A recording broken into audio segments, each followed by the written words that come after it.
مرحبا، شلونكم؟ شخباركم؟ إن شاء الله زينين. اليوم راح أسوي وياكم حلا سهل وخفيف كلش طيب، وأبد يعني حتى أهل السكر يحبوه. نجي نعلي النار، نعوف النار العفو على نار عالية. نخلي 3 قلاصات مي، هذا القلاص الأول، أو حسب يعني عينك ميزانك. أنا أكثر طبخاتي كلها عينك ميزانك، بس لين على مود التصوير هاي مرات أستخدم مقادير. وهذا القلاص الثاني، ونخلي الثالث.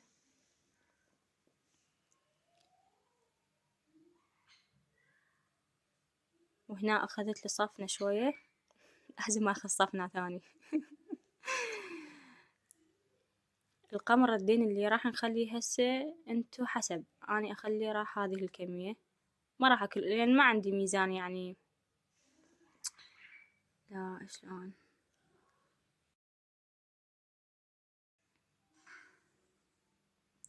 وهنا راح اجيب القمر الدين، هاي الكمية عندي،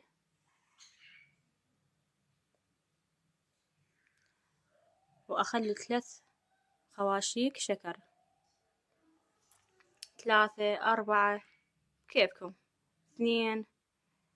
هو اول تالي ما راح يطلع حلو، بس هذا حتى نوازن الحموضة والحلا.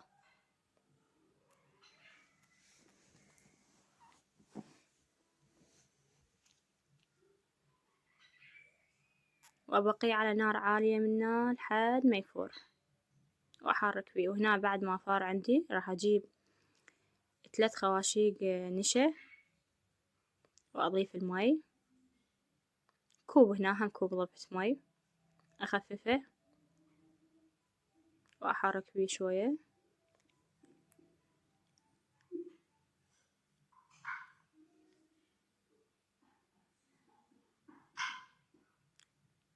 نرجع نخلط لحد ما نتأكد كله يذوب لازم.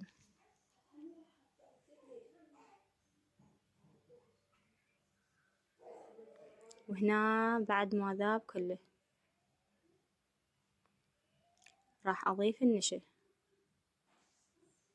وي صارت عندي كارثة. هنا هم راح أوقع. مخلي الكاميرا بوتشي، دائما أتبهذل. وأحرك لحد ما يسخن شوية. وهنا النار طبعا ما نصيتها، تبقى عالية كلش كافي. هنايا كمل عندي.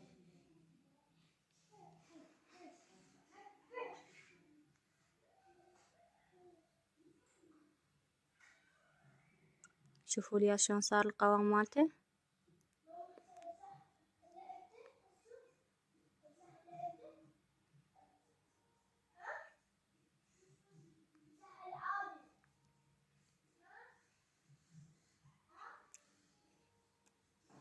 راح أجيب الكاسات، طبعا أنا هنا حسبت كمية 6.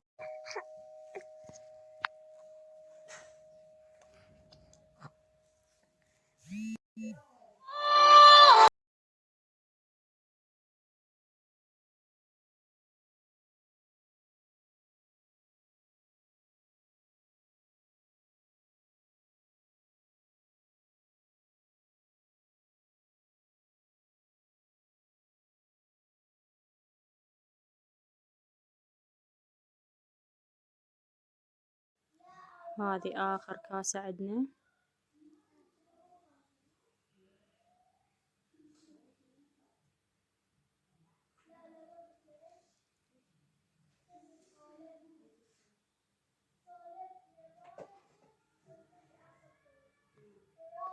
جربوه وشوفوا ايش قد طيب.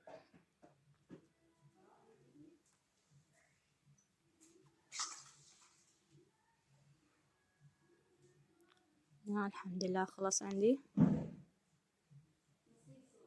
والتزيين حسب اللي انت تردين. هنا عندي مبروش جوز الهند، انت حسب بعد شنو اللي عندك زيني بيه، هو هيك طيب.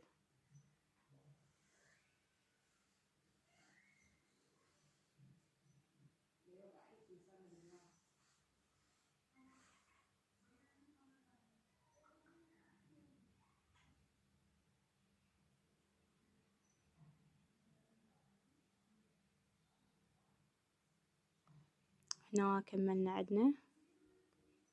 احترقت ايدي احترقت ايدي حار كلش. شوفوا لي